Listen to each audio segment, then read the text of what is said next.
దాహము కలవారికి నీరిచ్చినచో, ఆకలితో ఉన్నవారికి అన్నం పెట్టినచో, బట్టలు లేని వారికి బట్టలు ఇచ్చినచో, నీ ఇంటి వసారా ఇతరులు కూర్చొనటానికి విశ్రాంతి తీసుకొనుటకు వినియోగించినచో, నిశ్చయముగా భగవంతుడు మిక్కిలి ప్రీతి చెందును. ఎవరైనా ధన సహాయము కోరి నీ వద్దకు వచ్చినచో, నీకిచ్చుటకిష్టం లేకున్నా నీవు ఇవ్వనక్కరలేదు. కానీ వానిపై కుక్క వలె మొరగవద్దు. ఇతరులు నిన్నెంతగా నిందించినా నీవు కఠినముగా జవాబు ఇవ్వకు. అట్టి వానిని నీవెల్లప్పుడూ ఓర్చుకొనుచో నిశ్చయముగా నీకు సంతోషం కలుగును. ప్రపంచము తలకిందులైనప్పటికీ నీవు చెలించకు. నీ ఉన్న చోటనే స్థైర్యముగా నిలిచి నెమ్మదిగా నీ ముందర జరుగుచున్న నాటకాన్ని చూచుచుండు.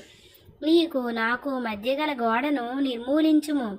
అప్పుడు మనమిద్దరము కలియు మార్గము